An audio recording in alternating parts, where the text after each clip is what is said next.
Hello বন্ধুরা, চলে এলাম একটা নতুন ব্লগ নিয়ে। তো তোমরা দেখতেই পাচ্ছ সকাল সকাল রেডি হয়ে গিয়েছি, কারণ আজকে রাখি পূর্ণিমা। তো কৃষ্ণদা তো ভোর 6টার সময় চলেই এসছে, কারণ ও আমাদের কাছে রাখি পরে ডিউটিতে বেরোবে। কৃষ্ণদা কাজে ছুটিই দেয়নি। তো যাই হোক, আমি তাড়াতাড়ি রেডি হয়ে কৃষ্ণদাকে রাখি পরাতে বসে গেলাম। আমার পরে আবার বৌমনি দেবে। তো যাই হোক, আমি দিয়ে দিচ্ছি যা যা ছোটোবেলা থেকে আর কি মা শিখিয়েছে সেইভাবেই পড়াচ্ছি। তো দেখে নাও, যদি কোনো আরও কোনো নিয়ম থাকে অবশ্যই কমেন্টে জানিও। এবার আমরা তো ওইসব জানি না, যেটুকুনি মা শিখিয়েছে সেইভাবেই আর কি করছি। তো যাই হোক, এই যে প্রদীপের তাপ দিয়ে দিচ্ছি, যাতে আমার দাদারা সুস্থ থাকে, ভালো থাকে, সারা জীবন যেন হাসি মুখে থাকতে পারে। এই যে সিঁদুরের ফোঁটা দিয়ে দিলাম। এবার হলো রাখি পরানোর নিয়ম। তো কৃষ্ণদার একটু রিয়াকশনটা দেখে দাও রাখি পরানোর আগে। ও শুধু ভাবছে কখন মিষ্টিটা আর কি তুলে খপ করে গালে দিয়ে নেবে। তো যাই হোক, কৃষ্ণদার রিয়াকশন তো দেখিয়ে নিলে। তো আলটিমেটলি আমি রাখিটা পরিয়েই দিলাম কৃষ্ণদার হাতে, কারণ অনেকটা দেরি হয়ে যাচ্ছে, কৃষ্ণদাকেও বেরোতে হবে। তো যাই হোক, এই যে রাখিটা পরিয়ে দিচ্ছি। পাশ থেকে কিন্তু বাবা এই কৃষ্ণদাকে যা ঝাড়ছে না, যে তুমি নাকি মিষ্টি খাও না, মিষ্টি খাবে, শুধু রিয়াকশনটা দেখো কৃষ্ণদার। তো কৃষ্ণদা নাকি মিষ্টি খায় না, সবার সামনে এটাই বলে যে মিষ্টি খায় না, কেক খায় না, কিন্তু বিশ্বাস করো বন্ধুরা, দিলে কিন্তু ছাড়ে না, এতটাই ছুঁচু কৃষ্ণদা। আর মাংস খাওয়ার রাজা। তো যাই হোক, আর কি বলবো দাদাদের। তো যাই হোক, যতই হোক দাদা বলে কথা। কৃষ্ণদা বলছে একটু বেশি করে মিষ্টিটা দেখে কম পড়ে যাচ্ছে, এখনই রাখছিস কেন, আমাকে দিয়ে দে। তো কৃষ্ণদা আবার আমাকে মিষ্টি খাবে বলছে, মানে ইচ্ছা ছিল না দেওয়ার, বাবাই এত প্যাং মারছে, আলটিমেটলি দিল আমাকে।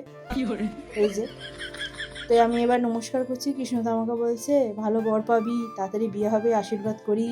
এইভাবে নমস্কার করছিস, লম্বা হয়ে শুয়ে পড়। তবে আর কি আমার পিছনে লাগছে, আর কি বলবো। তো যাই হোক, আমার বড়দা আর আমার দাদাকে দিয়ে এবার স্টার্ট করবো, ওরাও চলে এসছে, ওরা একটু বেলাতে আর কি এসছে। তো যাই হোক, দাদাকেও রেডি করালাম আর বড়দাও চলে এসছে। তো বড়দাকে দিয়ে আগে স্টার্ট করলাম, যে প্রদীপের তাপ বা কপালে সিঁদুরের টিপ এগুলো দিতে হয়, সেই নিয়মগুলো আস্তে আস্তে করে নিচ্ছি। দেখো, তো আমার দাদা কি রিয়াকশন দিচ্ছে বা কি করতে চাইছে আমি ঠিক বুঝতে পারছি না। একবার একবার কান চুলকাচ্ছে, একবার মাথা চুলকাচ্ছে, একবার হাসছে, মানে ও কি পাগল হয়ে গেল না কি খিদের জন্য? সকাল থেকে আর কি আমার দাদা এতক্ষণ না খেয়ে থাকেই না, এই রাখি পূর্ণিমার জন্য হয়তো এতক্ষণ না খেয়ে আছে বলে এরকম আর কি করছে। তো যাই হোক, ও কি দেখতে চাইছে সেটাও বুঝতে পারছি না। একবার নিচে দেখো, একভাবে মাথা নিচু করে কি ভাবছে কে জানে। তা আমি আমার বড়দাকে তো রাখিটা পরিয়েই দিলাম আলটিমেটলি। এই যে, আর তোমরা হয়তো সবাই কমেন্টে জানাবে যে এরকম সিম্পল রাখি কেন, কারণ আমার তিনটা দাদাই আর কি একটু সিম্পল জিনিস পরতে ভালোবাসে, অত মানে ঘেজাঘেজি বা অত ফুল টুল থাকবে অত পছন্দ করে না। আর এই রাখিটা ওরা মানে প্রায় 1-1.5 মাস হয়তো হাতে পরে থাকবে, এরকম ব্যাপার। তো আমি ওই জন্য সিম্পলের ওপর দিয়ে রাখিটা নিয়েছি। তো যাই হোক, এই যে মিষ্টিটা তুলে নিয়েছি, এবার বড়দাকে এবার খাইয়ে দিচ্ছি। এই যে মিষ্টিটা খেলো। তো বড়দাকে খাওয়াতে গিয়ে আর কি বাটিটা পড়ে যাচ্ছিলো, আমি খেয়াল করিনি। তো বড়দা ওটা আটকে নিল, নাহলে বড়দার গায়ে হয়তো পড়ে যেত। তো যাই হোক, জলটাও খাইয়ে দিলাম এবার। এই যে এবার বড়দাকে একটু নমস্কার করে নিলাম, আশীর্বাদ নিয়ে নিলাম। এবার আমার দাদার দিকে যাব। দাদা বলছে তাড়াতাড়ি কর, খিদে পেয়েছে তো। তো ওই জন্য আমরাও একটু মজা করে নিলাম, হেসে নিলাম।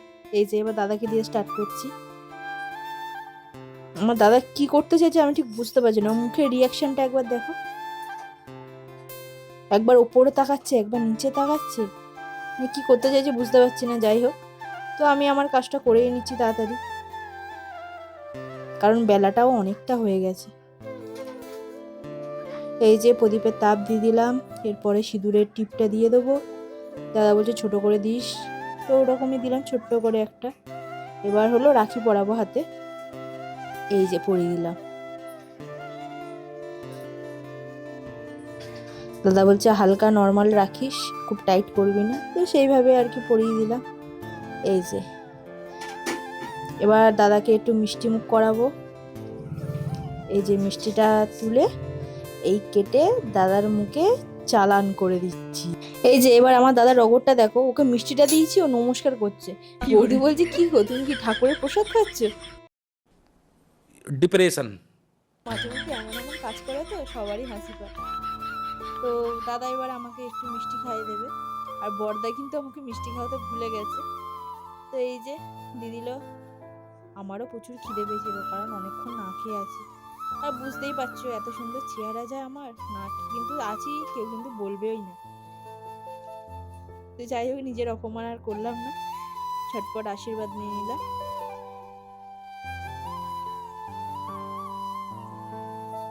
যে জিনিসটা অপেক্ষা করছিলাম এই যে আলটিমেটলি আমার হাতে এলো। তো ভিডিওটা এইটুকুই, টাটা।